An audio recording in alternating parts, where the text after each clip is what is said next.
Bab 010. Dokter menghela napas. Kondisinya sangat kritis. Banyak tulang yang patah terutama bagian tangan dan kaki, luka dalam di beberapa bagian tubuh. Tapi yang paling parah adalah kerusakan di bagian vitalnya. Kami sudah berusaha semaksimal mungkin, tapi... Maaf, Tuan Bobby. Kami tidak bisa menjamin ia bisa pulih seperti sedia kala. Bobby terdiam dengan ludah yang tercekat di tenggorokan. Matanya menatap nanar sosok Devan yang tak berdaya. Apa ada harapan, Dok? Harapan selalu ada. Tapi, butuh waktu yang sangat lama, terapi yang intensif, dan keajaiban, jawab dokter, lirih. Yang terpenting sekarang, kita harus memastikan ia melewati masa kritis ini. Tiba-tiba, Devan membuka matanya perlahan. Setelah menatap Bobby dengan tatapan kosong, bibirnya bergerak-gerak seolah ingin mengatakan sesuatu. Tuan Devan, Anda sudah sadar. Bobby mendekatkan telinganya ke mulut Devan. Dengan susah payah, Devan berbisik, "Zai." Dan balas dendam. Bobby menggenggam erat tangan Devan. Lah tidak tahu harus menjawab apa. Tenang, Tuan. Kami akan melakukan segalanya. Anda istirahat saja. Kami akan urus Zaiden. Ucapan yang hanya sekedar janji untuk menenangkan seorang pasien. Namun, maukah ia melaksanakan apa yang diinginkan oleh Devan? Devan memejamkan matanya kembali, air mata menetes dari sudut matanya. Dalam hatinya, ia bersumpah akan membalas dendam pada Zaiden, meski nyawanya menjadi taruhan. Dokter, lakukan apapun untuk menyelamatkan Tuan Devan. Berapapun biayanya, saya akan bayar, ucap Bobby dengan nada tegas. Dokter mengangguk. Kami akan melakukan yang terbaik, Tuan Bobby. Tapi kami juga tidak bisa banyak berjanji. Sekarang, mari kita fokus pada pemulihan Tuan Devan. Saya mengerti, dokter, ucap Bobby mengangguk. Kalau begitu saya permisi. Dokter menundukkan kepala sesaat lalu keluar dari ruangan rawat Devan. 168. Sepeninggal dokter, Bobby duduk termenung di samping ranjang Devan. Sorot matanya tak lepas dari wajah Devan yang penuh perban. Pikirannya berkecamuk, antara iba dan kesal. Kenapa Anda begitu keras kepala, Tuan? Gumam Bobby lirih, nyaris tak terdengar. Lah ingat betul, kemarin sebelum Devan pergi meninggalkan perusahaan, ia telah mencoba mengingatkan Devan agar tidak mengusik apa yang telah menjadi milik Zaiden Pratama. Sebagai orang yang lebih lama berkecimpung di dunia bisnis, Bobby tahu betul siapa Zaiden dan seberapa besar kekuatan yang dimilikinya. Kenapa Anda tidak mencoba melupakan Nyonya Sarmila dan mencari pengganti yang lebih baik dari beliau? Ucap Bobby kala itu, dengan nada memperingat Karen. Siapapun tahu siapa dan bagaimana Tuan Muda Pratama. Akan lebih baik jika Anda tidak lagi mencari masalah dengan beliau. Kau ini penakut sekali, Bobby. Zaiden itu hanya orang yang tidak punya nyali. Aku tidak takut padanya, balas Devan, dengan nada meremehkan. Sejak dulu saat sekolah pun, dia selalu berada di bawahku. Aku selalu berhasil menjauhkan Sarmila darinya. Dan sekarang pun pasti akan bisa. Mila hanya sedang merajuk padaku, dan aku akan meyakinkan dia, lanjut Devan lagi. karena dalam ingatannya adalah Zaiden yang selalu tak berkutik di masa lalu. Tapi, Tuan, sudah kubilang, jangan ikut campur. Ini urusanku. Kau hanya perlu menuruti perintahku, potong Devan, dengan nada membentak. Lakukan saja pekerjaanmu dengan benar. Aku menggajimu untuk bekerja, bukan untuk ceramah. Kala itu Bobby hanya bisa terdiam, tak berani membantah. Menatap kepergian Devan dengan segala kekhawatiran. Devan sedang bermain api. Saya sudah mencoba mengingatkan Anda, Tuan. Tapi Anda terlalu keras kepala, bisik Bobby, dengan nada menyesal. Lah membayangkan, jika Devan masih saja keras kepala dan tidak juga berhenti mengusik Zaiden Pratama, bukan tidak mungkin bukan hanya tubuhnya saja yang remuk. Mungkin perusahaan milik keluarga Aditama juga akan rata dengan tanah. Zaiden Pratama adalah orang yang sangat berbahaya. Saya hanya bisa berharap, Anda bisa belajar dari kesalahan ini, Tuan, lanjut Bobby, dengan nada lirih. Semoga saja, ini menjadi pelajaran berharga bagi Anda. Bobby menghela napas panjang. Lah berdiri dari kursinya, lalu berjalan keluar, menuju ruangan lain, sebuah ruangan besar dengan banyak ranjang pasien. Sinilah para bodyguard yang terluka mendapatkan perawatan. Matanya menatap nanar deretan ranjang itu. Semua bodyguard menjadi korban, dan itu karena kebodohan Devan. Matahari belum sepenuhnya bangkit, namun Sarmila sudah sibuk di depan cermin. Inilah hari Minggu yang telah dia tunggu. Sebuah gaun satin berwarna emerald, hadiah dari Arya, kini memeluk tubuhnya. Belahan tinggi di sisi kaki. 169. Kanannya mengintip menggoda, memberikan sentuhan elegan yang tak berlebihan. Lah berputar, mengagumi pantulan dirinya sendiri. Bagaimana penampilanku, Arya? Tanyanya, sedikit gugup. Zaiden muncul dari walk-in closet. Setelan jas berwarna abu-abu gelap membalut tubuhnya dengan sempurna, kontras dengan kemeja putih polos yang dikenakannya. Sepatu pantofel hitam mengkilap memancarkan aura maskulin yang selalu membuat Sarmila terpesona. Kamu selalu cantik sempurna, jawab Zaiden, matanya tak lepas dari Sarmila. Pipi Sarmila merona mendengar pujian itu. Lah duduk di depan meja rias, jari-jarinya yang lentik merapikan rambutnya. Tiba-tiba, Zaiden berdiri di belakangnya, memancarkan aura yang membuat jantung Sarmila berdebar. Sebuah kotak beludru kecil terbuka di tangan Zaiden. Di dalamnya, tergeletak sebuah kalung berlian dengan liontin berbentuk hati. Kilauannya memantulkan cahaya lampu, memancarkan keindahan yang memabukkan. Biar kupakaikan, bisik Zaiden lembut. Jari-jarinya yang kokoh namun lembut memasangkan kalung itu di leher Sarmila. Liontin itu terasa dingin menyentuh kulitnya, namun sensasi itu dengan cepat digantikan oleh kehangatan yang menjalar ke seluruh tubuhnya. Sarmila menyentuh liontin itu dengan jari-jarinya, merasakan setiap detailnya. Ini sangat indah, Arya ucapnya, menatap pantulan wajah Zaiden di cermin. Zaiden meletakkan kedua tangannya di bahu Sarmila, tatapannya lembut dan penuh kasih. Nyonya Pratama harus selalu lebih bersinar dari yang lain. Senyum merekah di bibir Sarmila. Kehangatan menjalar di hatinya, mengusir semua keraguan dan ketakutan yang selama ini menghantuinya.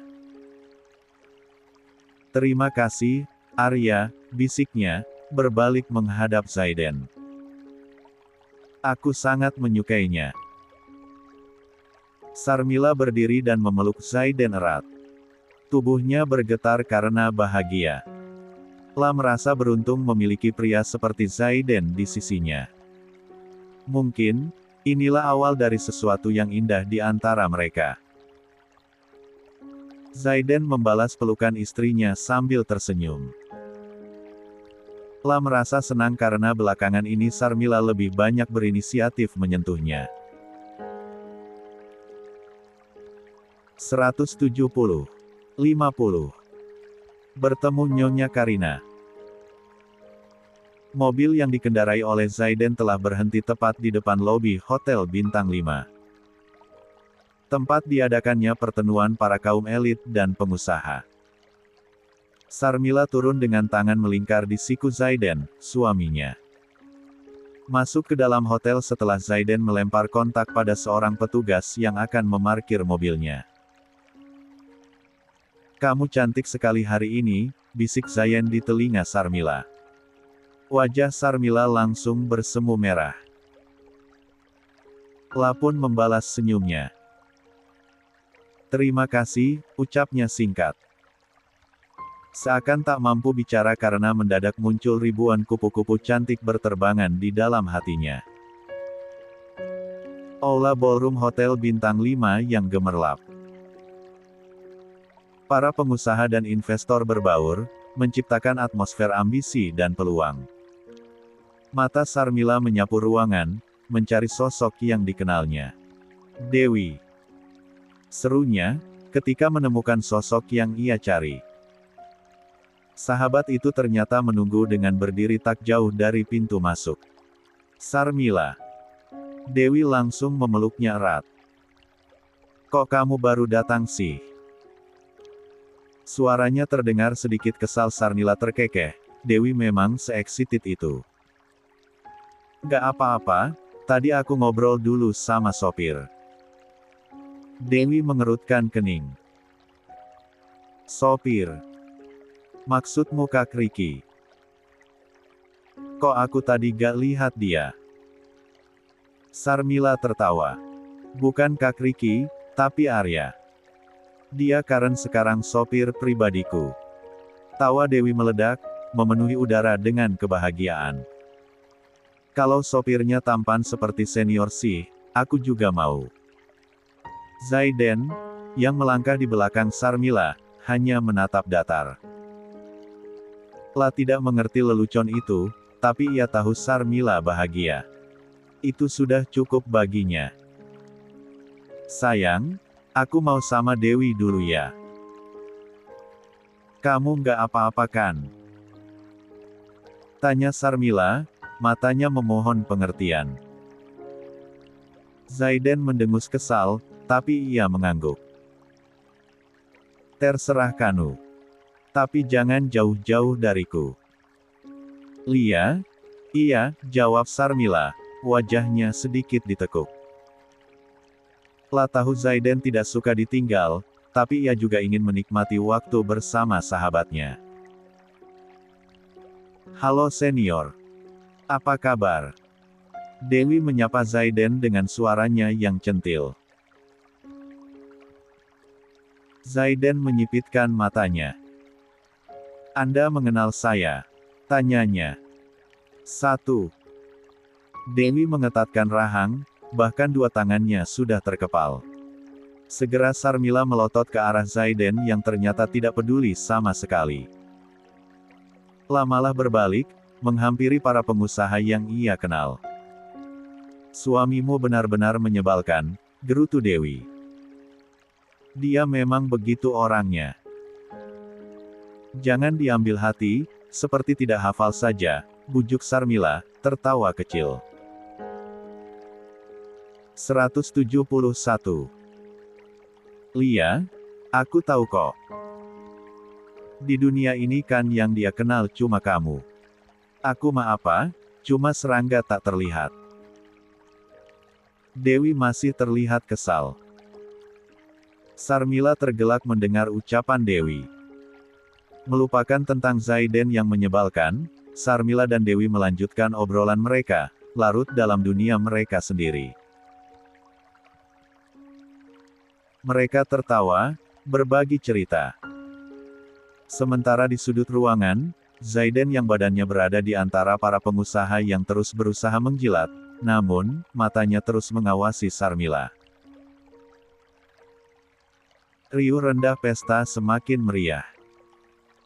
Tiba-tiba, Dewi dengan tatapan berbinar, menunjuk ke arah seorang pria yang baru saja memasuki ruangan.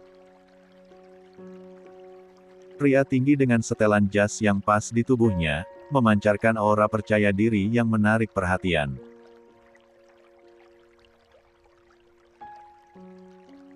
Sarmila, lihat deh cowok itu.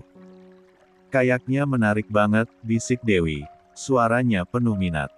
Sarmila mengikuti arah pandang Dewi. Pria itu memang tampan, dengan garis wajah tegas dan senyum misterius yang tersungging di bibirnya. Lumayan sih. Kenapa?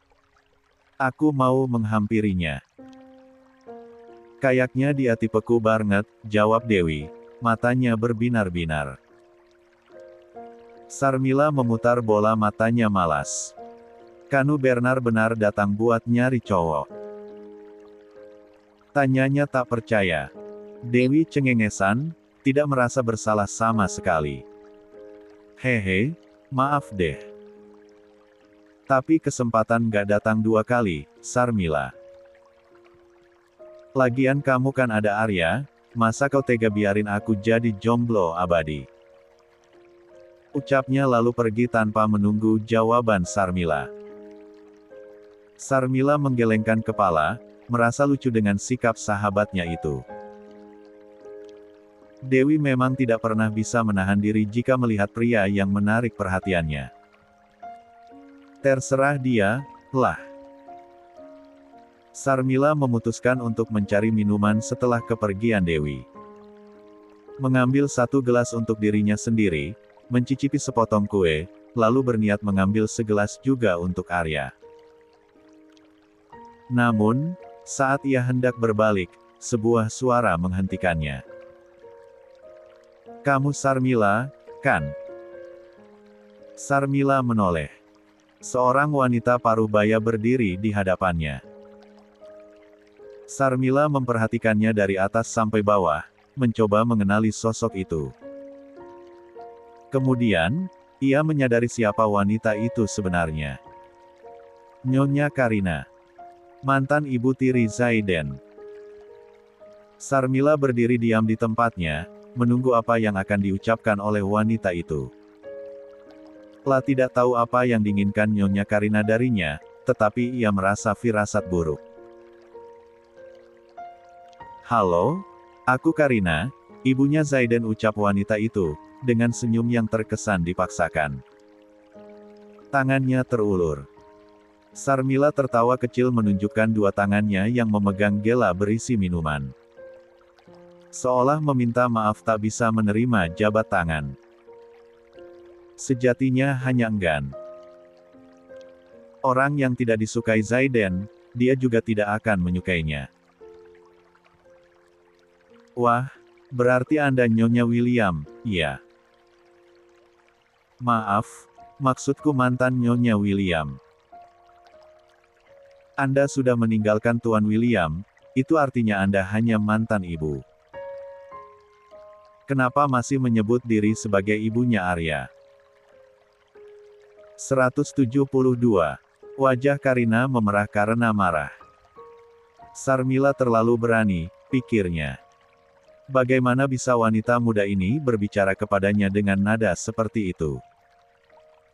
Kedua tangannya terkepal erat, berusaha menahan amarahnya. Namun, sedetik kemudian tawa hambar Nyonya Karina memecah keheningan di antara mereka.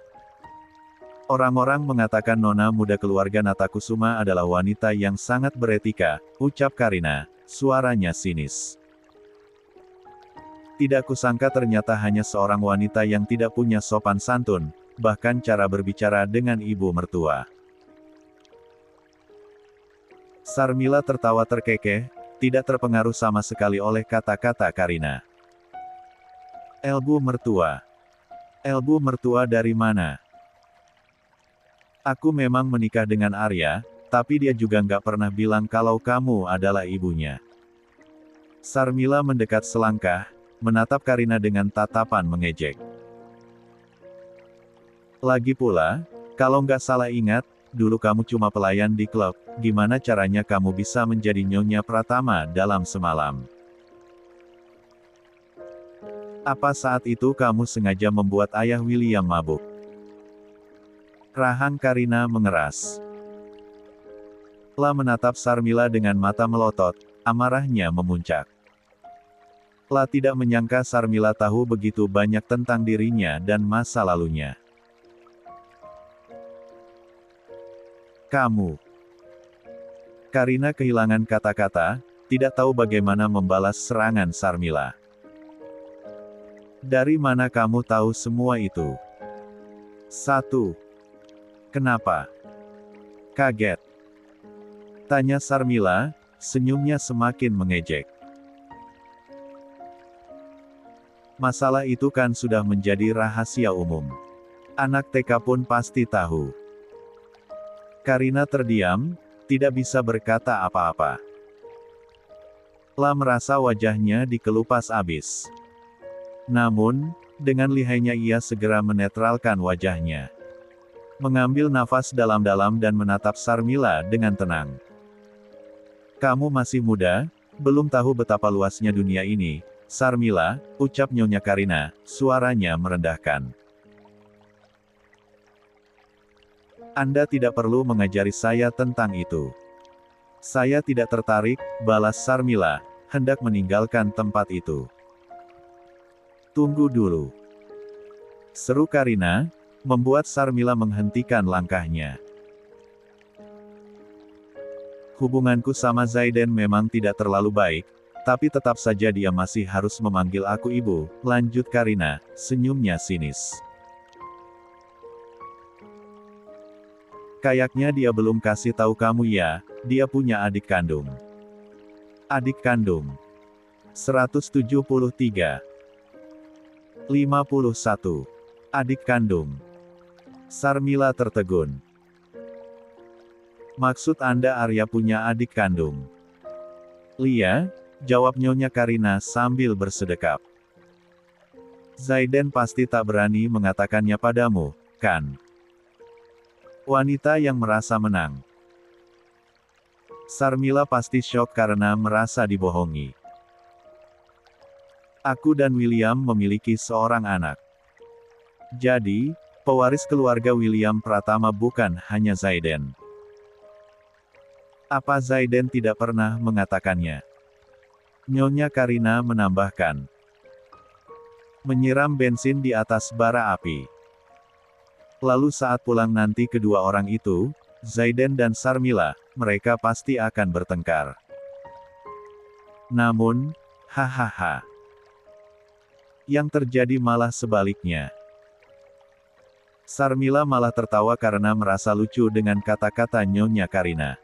Kenapa kamu tertawa? Apanya yang lucu? Tanya Nyonya Karina dengan kening berkerut. Aneh aja, jawab Sarmila kembali tertawa. Kamu punya anak dengan Papa William, lalu apa hubungannya sama aku? Kamu sengaja ingin bicara sama aku cuma karena itu. Tak ada lagi Anda dan saya.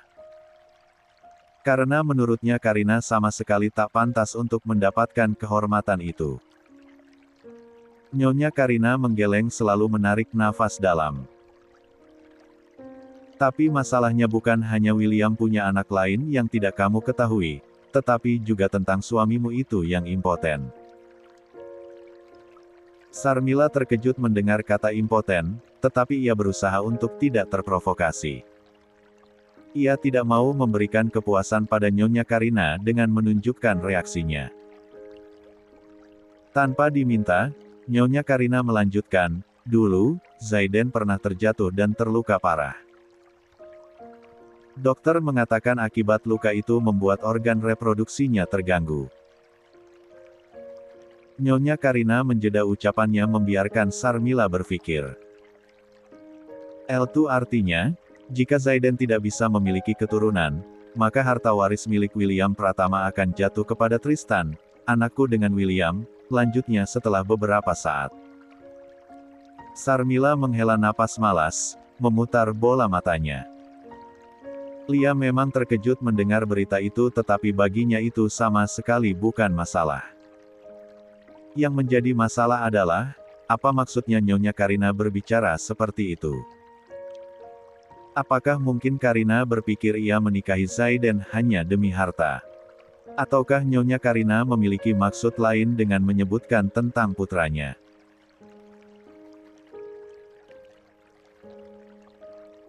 Aku tidak tertarik dengan cerita Anda, ucap Sarmila, berusaha mengakhiri percakapan ini.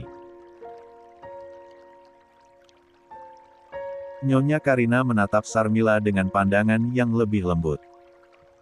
Nona Sarmila, jangan buru-buru mengatakan tidak butuh. Biar aku beritahu, Tristan juga tidak kalah tampan dan berpotensi dibandingkan dengan Zaiden. Apalagi, aku bisa menebak hubungan antara kamu dengan Zaiden. Kalian hanya menikah kontrak, kan? Melihat wajah Sarmila yang sedikit terkejut, bukan karena Nyonya Karina mengetahui perihal pernikahan antara dia dan Arya, melainkan karena ia mulai bisa meraba kemana arah pembicaraan Nyonya Karina. Nyonya Karina tersenyum senang karena merasa Sarmila mulai termakan oleh kata-katanya. Tenang saja, aku bisa. 174. Menyimpan rahasia. Tapi coba kamu pikir baik-baik. Bagaimana jika suatu saat dia meninggalkan kamu? Atau mungkin dia tidak akan meninggalkan kamu, dia akan tetap membiarkan kamu menjadi istrinya, tapi kalian kan tidak akan punya anak. Itu bisa menjadi kesempatan baginya untuk bisa mencari kesenangan lain. Karina terus memprovokasi. Sarmila tertawa terbahak-bahak membuat kening Nyonya Karina berkerut. Kamu benar-benar lucu. Biasanya, setiap ibu mertua mengharapkan menantunya akan segera memiliki anak, tetapi kamu sepertinya berbeda, ya. Kamu malah menyumpahi aku dan suamiku tidak bisa memiliki anak. Menurutmu aku peduli? Karina tersenyum sinis. Tentang tidak memiliki anak mungkin kamu tidak peduli, tetapi William pernah berjanji padaku jika Zaiden tidak bisa memiliki anak, maka seluruh harta Pratama akan diwariskan kepada Tristan.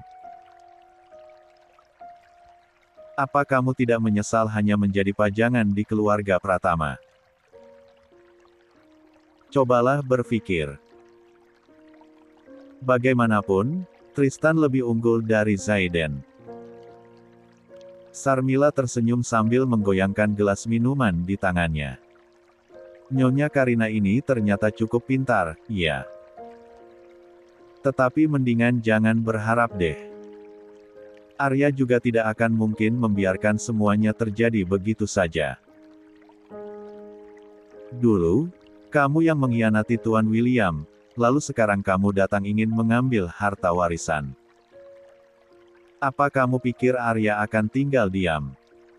Lebih baik kamu berpikir sebelum menyuruh anakmu untuk bertindak gegabah. Aku takut kalau anakmu justru pulang tinggal nama. Nyonya Karina menggeram kesal karena Sarmila sama sekali tidak bisa diprovokasi olehnya.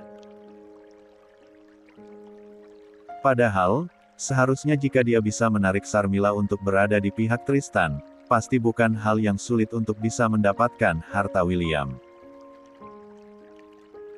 Dan selain itu ia juga mendapatkan dukungan dari keluarga Natakusuma. Kamu terlalu sombong. Apa menurutmu semuanya akan berjalan sesuai dengan keinginanmu? Apa kamu pikir suamimu itu orang yang terlalu sempurna? Kita lihat saja nanti, ucap Nyonya Karina sambil melangkah pergi dengan kesal. Sarmila menatap kepergian Nyonya Karina dengan tatapan dingin. Lam merasa, wanita itu tidak akan menyerah begitu saja. Permainan kekuasaan ini baru saja dimulai. Ada apa sih? Tanya Zaiden ketika mereka dalam perjalanan pulang. Pria itu merasa aneh karena Sarmila yang biasanya ceria kini hanya diam dengan mata menatap ke arah luar jendela. Apakah gedung-gedung di luar sana lebih indah menurut wanita itu? Ah, tidak. Aku hanya sedikit lelah, jawab Sarmila yang tak mungkin membeberkan apa yang tadinya dia dengar dari Nyonya Karina. Ya sudah tidur saja. Nanti aku bangunkan kalau sampai rumah, ucap Zaiden seolah percaya. Sesungguhnya dia hanya sedang berpikir apa yang sedang terjadi pada istrinya.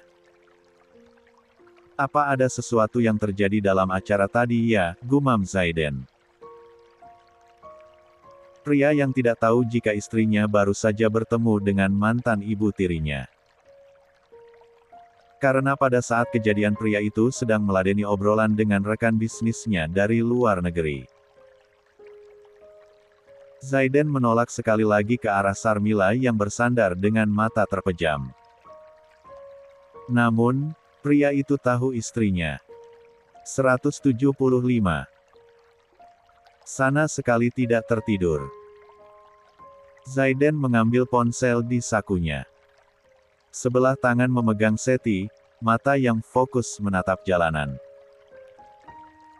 Sebelah tangannya membuka ponsel tanpa melihat, seakan dia sudah hafal letak huruf-huruf yang ada dalam keyboard.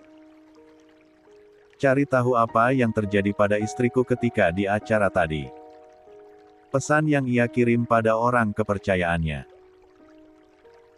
Menyimpan kembali ponselnya ke dalam saku tanpa menunggu balasan.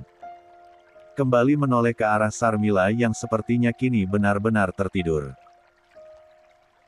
Begitu tenang, begitu damai, dan itu membuatnya tersenyum. Namun, sesaat kemudian senyum itu sirna.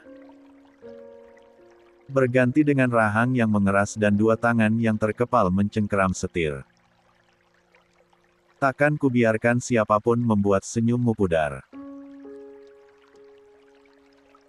176. 52. Keesokan harinya, dalam perjalanan ke perusahaan.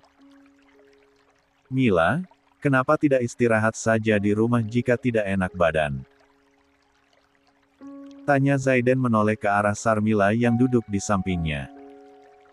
Aku tidak apa-apa. Yang semalam itu kan cuma capek saja. Sarmila menatap ke arah suaminya sambil tersenyum. Kenyataannya dirinya memang tidak apa-apa, hanya pikirannya saja yang sedikit terganggu dengan kata-kata Karina. Akan tetapi dia sudah berusaha untuk melupakannya, menganggap kata-kata Karina hanya omong kosong belaka. Pasti wanita itu memiliki maksud lain dengan berkata demikian.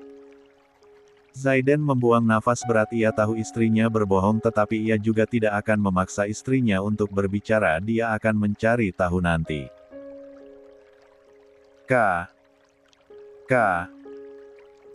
Di tengah hiruk-pikuk kantor yang mulai ramai, Sarmila sama sekali tidak bisa fokus pada pekerjaannya.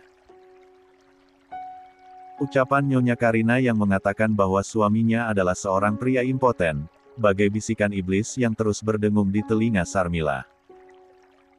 Kata itu terasa asing dan menakutkan, merobek ketenangan hatinya. Sarmila bersandar di kursinya, menatap kosong layar komputer. Arya, impoten. Sarmila menggelengkan kepala. Tidak mungkin.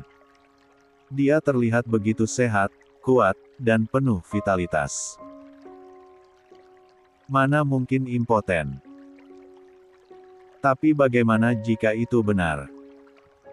Gumam Sarmila yang hatinya kembali diselimuti keraguan. Sudah berapa bulan kami menikah dan dia tidak pernah meminta haknya sebagai seorang suami. Apakah itu penyebabnya? A3. Pikiran itu menusuk hatinya. Sarmila mulai merasa resah.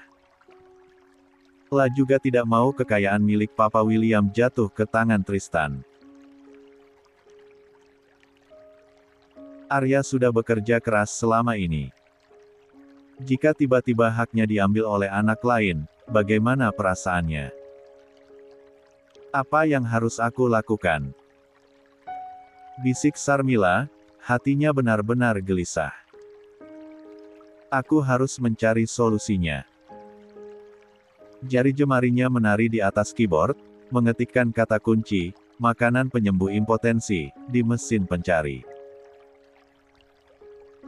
Puluhan artikel dan forum bermunculan, menawarkan berbagai solusi dan harapan.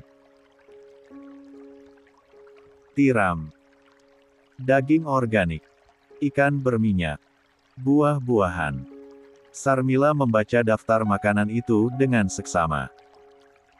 Apakah benar makanan-makanan ini bisa menyembuhkan impotensi? Sarmila merasa bingung dan tidak yakin.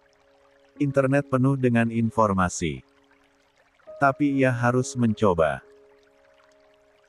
Lebih baik aku pulang dan memasak untuk Arya, gumamnya, bangkit dari kursi dengan gerakan tiba-tiba. Mungkin dengan makanan yang sehat, dia bisa merasa lebih baik.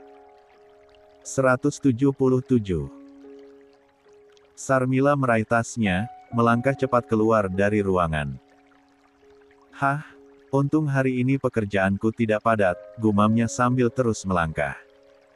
Di dalam mobil, Sarmila memacu kendaraannya dengan kecepatan sedang. Tujuannya adalah supermarket besar di pusat kota, tempat ia bisa mendapatkan bahan-bahan segar dan berkualitas. Ricky, sopir Arya sedang tidak masuk kerja hari ini, jadi ia harus mengemudi sendiri. Semoga saja berhasil, bisiknya, menggenggam kemudi erat. Aku tidak mau ada orang lain merebut apa yang seharusnya jadi milik Arya. Beberapa menit perjalanan mobil yang dikemudikan oleh Sarmila tiba juga di supermarket yang dituju. Memasuki supermarket, Sarmila langsung meraih troli dan mengeluarkan ponselnya. Daftar belanja yang ia buat setelah berselancar di internet terpampang jelas di layar. Tiram. Salmon. Bayam. Oke. Mari kita cari, gumamnya, mulai menyusuri lorong demi lorong. Sarmila memilih dengan teliti setiap bahan yang ia butuhkan. Sayuran organik yang segar, potongan salmon yang berwarna cerah, dan tiram yang tampak menggugah selera. La ingin memastikan bahwa semua yang ia gunakan adalah yang terbaik. Di depan rak tiram, Sarmila berhenti sejenak. La menatap deretan kerang laut itu dengan tatapan penuh harap. Semoga tiram ini benar-benar mujarab, bisiknya, memasukkan beberapa bungkus ke dalam troli. Troli Sarmila semakin penuh dengan berbagai bahan makanan, membuatnya merasa sedikit lebih tenang. Aku akan membuatkan Zaiden hidangan yang lezat dan sehat, pikirnya, tersenyum tipis. Dia kan gak pernah menolak masakanku. Sesuatu yang selalu membuatnya bersemangat ketika membuat makanan adalah karena Zaiden selalu menghabiskan apapun yang dia olah. Walaupun mereka menikah kontrak tetapi tidak pernah ada drama di mana seorang suami mengabaikan istri di meja makan atau sama sekali tidak menyentuh makanannya. La senang Arya bukan orang seperti itu. Sarmila pulang dari supermarket, dengan tangan penuh kantong belanjaan. Pak Rudi dan seorang pelayan menyambutnya dengan tergopoh. Kenapa nyonya mereka berbelanja sendiri? Kenapa tidak memerintahkan pada mereka saja? Begitu kakinya melangkah masuk rumah, Sarmila terkejut mendapati Zaiden sudah duduk santai di ruang tengah, dan bahkan sudah mengenakan pakaian rumahan. Arya. Kok kamu sudah pulang? Tanya Sarmila, berusaha menyembunyikan keterkejutannya. Zaiden mendongak sebentar, lalu kembali fokus pada layar ponsel. Lia, hari ini pekerjaanku selesai lebih awal. Jawabnya singkat. Sarmila berjalan mendekat lalu duduk di salah satu sofa di dekatnya. Pekerjaanku juga tidak banyak makanya aku pulang cepat. Aku ingin masak sesuatu untukmu ucapnya. 178. Jawab Zaiden singkat tanpa menoleh. Aku dengar kemarin kamu bertemu dengan Karina. Zaiden sedikit melirik. Sarmila sedikit terkejut, tetapi dia bersikap biasa. Lia, aku bertemu dengannya. Mantan ibu tirimu itu unik juga, iya. Tertawa terkekeh meskipun sebenarnya itu tidak lucu. Zaiden menatapnya dengan mata mendelik. Sebenarnya kamu mau bilang kalau Karina itu bodoh, kan? Tertawa miring. Aku nggak bilang gitu, ya elak Sarmila, meski dalam hati ia mengakui ucapan suaminya. Karina mendekatinya hanya agar menarik dirinya untuk bersama dengan Tristan, bukankah itu memang bodoh? Siapapun orangnya pasti akan memilih Zaiden dibandingkan Tristan. Sosok yang sama sekali belum dikenal orang. Sarmila pergi ke dapur untuk melihat barang belanjaannya yang tadi dibawa oleh Pak Rudi dan pelayan. Tolong tata yang rapi ya, Bi. Tiram, salmon, dan sayuran ini jangan dimasukkan kulkas, nanti saya mau masak. Sambil menata belanjaan, Sarmila kembali berpikir, mungkinkah ucapan Karina tentang Zaiden benar adanya? Anda ingin memasak salmon? Tanya Pak Rudi sedikit ragu. Tapi Tuan Muda. Lia Pak Rudi. Aku sedang ingin makan ikan salmon.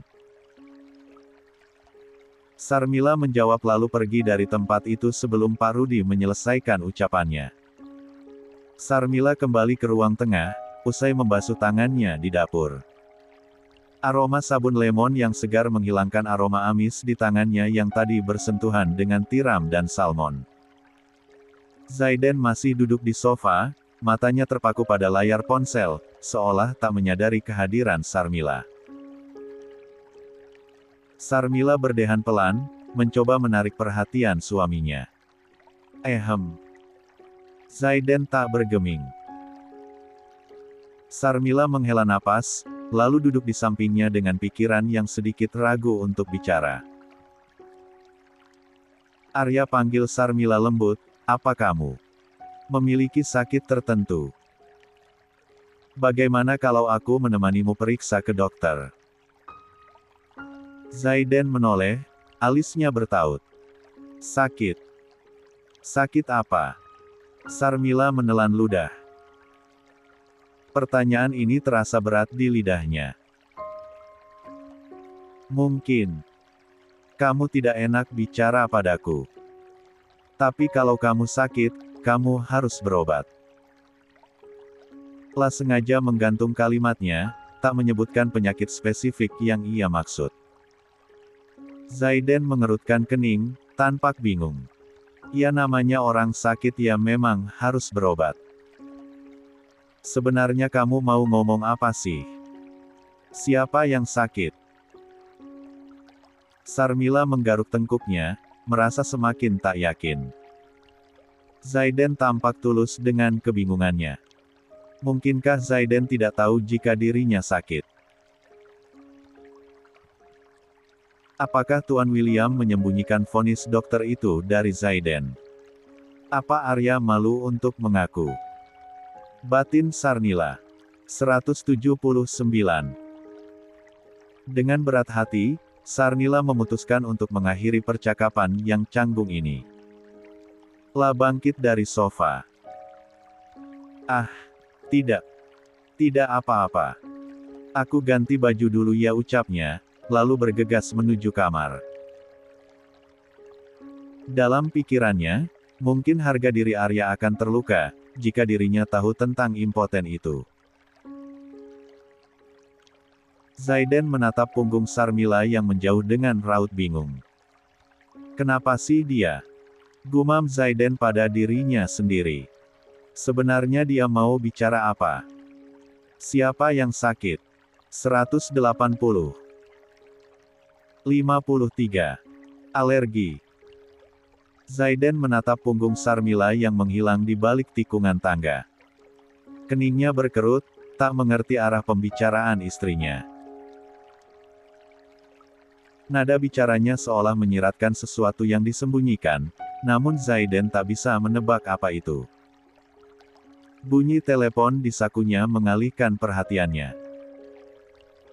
Zaiden mengambil ponselnya dan melihat panggilan dari teman-temannya.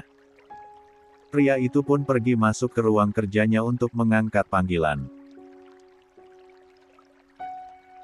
Di dalam ruang kerjanya, Zaiden menyambungkan ponselnya ke layar laptop, membuat panggilan itu menjadi semacam konferensi karena teman-temannya ternyata juga sedang berkumpul di rumah Edwin.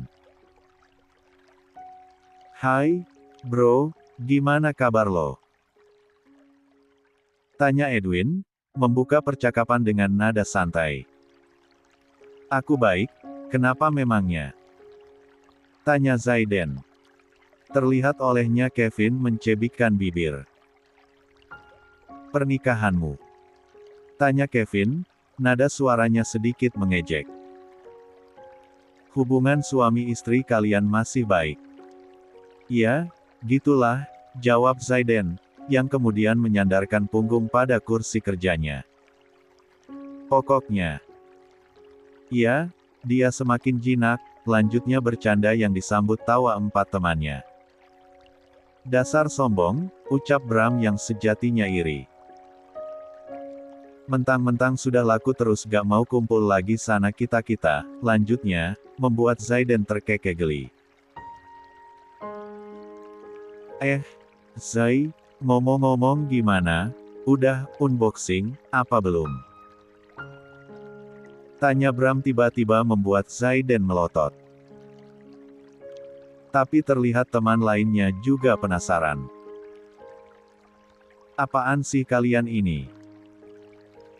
ucapnya dengan wajah merah. "Aku tidak mau memaksa dia," ucapnya, berusaha membela diri. Keempat temannya saling pandang. "Serius, bro, lo udah hampir 5 bulan nikah dan belum unboxing?" tanya Edwin kaget, tak percaya dengan apa yang didengarnya. "Wah, Zai," sela Aldrian, menggelengkan kepalanya. "Jangan mentang-mentang istrimu cuma diam terus kamu jadi gak peduli ya. Gimana kalau ternyata dia nunggu kamu minta? Akan sangat buruk jika kakak ipar menganggap kamu tidak menginginkan dia atau menganggap dia hanya sebagai batu loncatan untuk dapat proyek."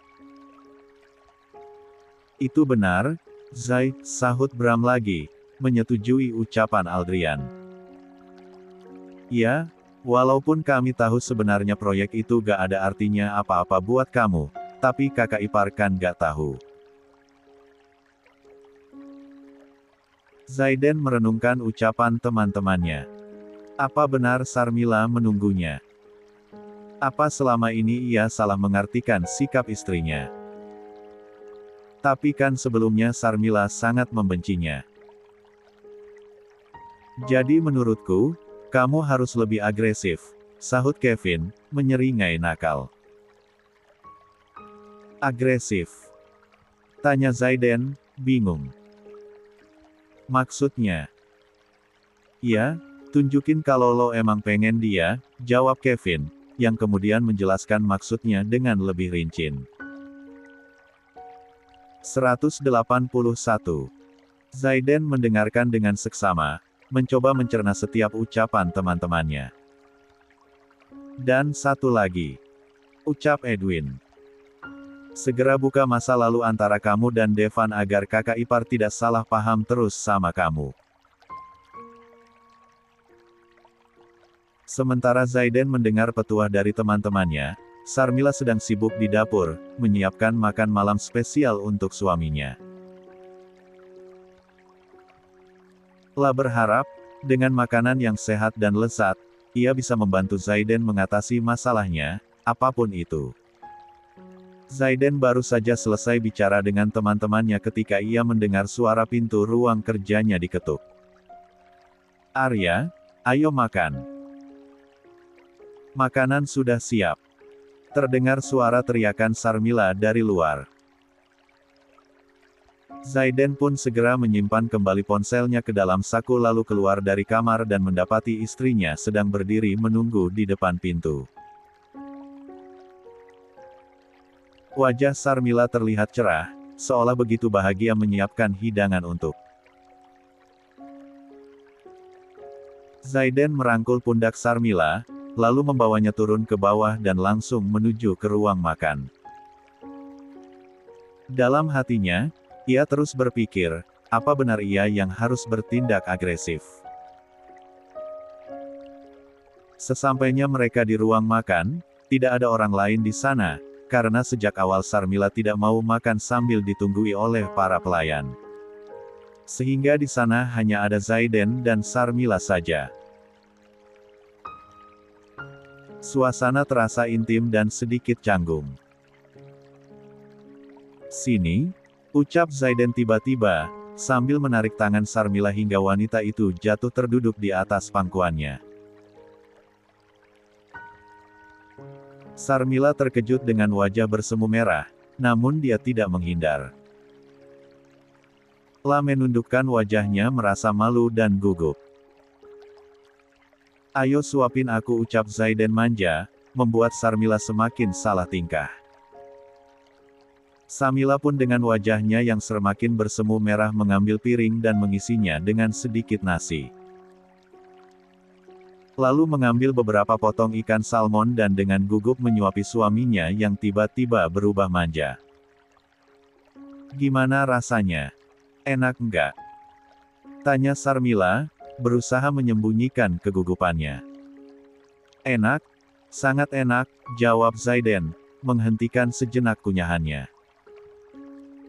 La merasa ada sesuatu yang aneh dengan mulutnya, tetapi melihat wajah istrinya yang begitu antusias, dia tidak tega untuk mengatakan yang sebenarnya.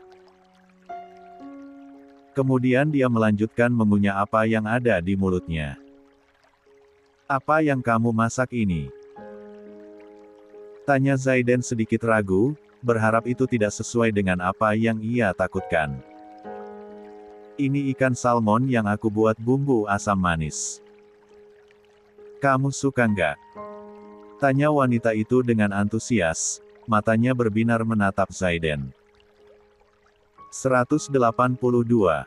Mendengar kata ikan salmon, keringat dingin langsung mengalir di pelipis Zaiden. Rasa panas dan mual tiba-tiba menyerang. La berusaha menahan semua rasa itu dan tersenyum pada Sarmila. Tetapi berusaha bagaimanapun tetap saja ia tak bisa menghentikan apa yang terjadi. Zaiden sudah tidak bisa menahannya lagi. Lehernya terasa panas, tenggorokannya tercekat, hingga kemudian tanpa bisa kompromi, ia memuntahkan makanan itu. Cairan asam bercampur aroma amis salmon menyembur keluar, mengotori lantai ruang makan. Sarmila berteriak sedih sekaligus panik. "Arya, kamu ini kenapa? Apa makananku tidak enak?" tanyanya dengan nada khawatir. Zaiden menatap wajah Sarmila dengan perasaan tidak tega. La tahu istrinya sudah berusaha keras untuk menyiapkan makanan ini, tetapi ia tidak bisa berbohong pada dirinya sendiri. Tak bisa menjawab, ia mulai menggaruk leher dan tangannya yang terasa gatal. "Arya, apa yang terjadi padamu? Kenapa jadi merah-merah seperti ini?" tanya Sarmila panik, melihat kulit Zaiden yang mulai memerah dan bentol-bentol. Dengan hati, Zaiden mengatakan situasi yang terjadi. "Aku alergi salmon," ucapnya terbata-bata, berusaha menahan rasa gatal yang semakin menjadi-jadi. Sarmila menarik tangan Zaiden, menyingsingkan piyama pada bagian lengannya, juga memeriksa bagian leher yang sejak tadi terus digaruk. Ya Tuhan. Pekiknya. Ini benar-benar alergi. Bagaimana ini bisa terjadi? Sarmila merasa bersalah dan panik. Air mata mulai mengalir di pipinya. Maaf. Aku tidak tahu kalau kamu memiliki alergi. Ucapnya sambil menangis. Aku akan memanggil dokter. Ucap wanita itu sambil bergegas untuk keluar dari ruang makan. La merasa bodoh dan ceroboh karena tidak mencari tahu terlebih dahulu tentang alergi suaminya. Akan tetapi ternyata, baru saja dia hendak keluar, Pak Rudi sudah datang bersama dengan Dr. Ilham, dokter pribadi keluarga Pratama. Tampaknya Pak Rudi sudah mengantisipasi itu sebelumnya, saat mengetahui bahwa Sarmila hendak memasak ikan salmon. Dan begitu mendengar Sarmila berteriak panik, Pak Rudi segera membawa Dr. Ilham untuk masuk. Maaf, Nyonya, ucap Pak Rudi dengan nada menyesal. Saya lancang memanggil Dr. Ilham, ucapnya seolah dirinya bersalah, karena tidak mungkin dia menyalahkan nyonya mudanya. Apalagi Sarmila memang tidak tahu apa-apa. Sarmila memapah tubuh suaminya untuk dibaringkan di sofa ruang tengah. Dr. Ilham segera menghampiri Zaiden dan mulai memeriksa kondisinya. Cepat periksa suamiku. Titah Sarmila cemas. Mohon tenang, Nyonya. Saya akan memberikan suntikan anti alergi, semoga Tuan Muda segera sembuh, ucap Dr. Ilham menenangkan. 183. 54. Impoten atau tidak? Suamiku tidak apa-apa, kan, Dok? Tanya Sarmila cemas. Jangan khawatir, Nyonya. Tuan akan segera sembuh. Saya sudah memberikan suntikan untuk menghilangkan reaksi alerginya.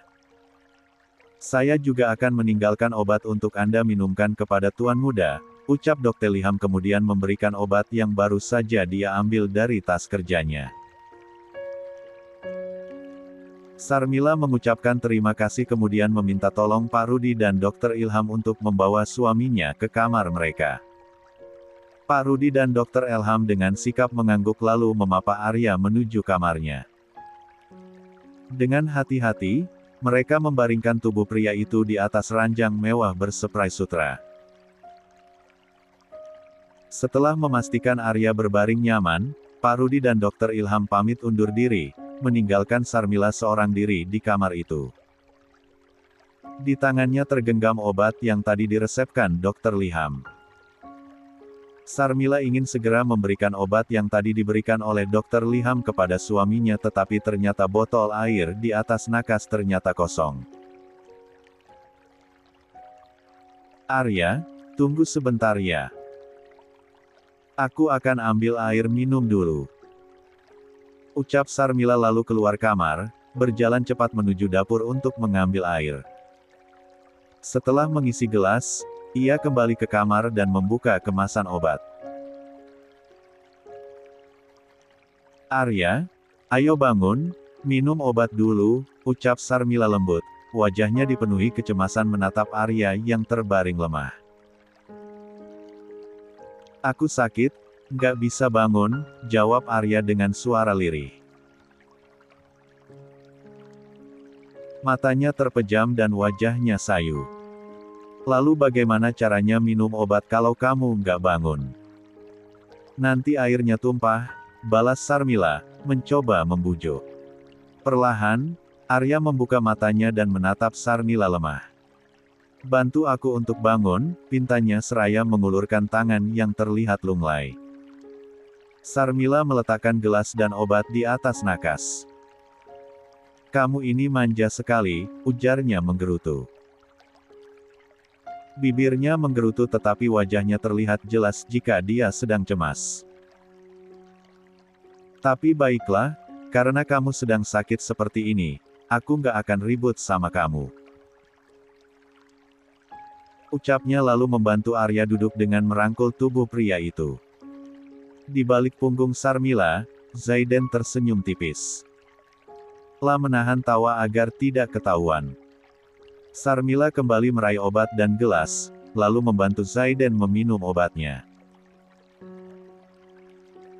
Sudah selesai minum obat, ayo berbaring lagi, ucap Sarmila seperti merawat seorang ibu yang sedang merawat anak kecilnya yang sedang sakit. Zaiden tertawa kecil diperlakukan seperti itu oleh Sarmila. Kenapa kamu tertawa? Tanya Sarmila, mengerutkan kening. 184. Aku sudah lebih baik, jadi bisa tertawa, jawab Zaiden. Sarmila masih mengerutkan keningnya. Masa efek obat secepat itu? Gumamnya. Tentu saja merasa heran karena obat baru saja ditelan, masa ia langsung baikan. Mungkin karena ada kamu, jawab Zaiden, meraih tangan Sarmila dan menggenggamnya erat. Kamu obatku yang paling mujarab. Sarmila tersipu malu mendengar ucapan Zaiden. Berhenti menggombal, kamu itu sedang sakit. Mengomel untuk menutupi wajahnya yang tersipu. Aku tidak menggombal, bantah Zaiden kesal. Sudah, cepat istirahat lagi. Aku akan ke bawah untuk membersihkan bekas muntahanmu tadi, ucap Sarmila, menyelimuti Arya dengan selimut tebal.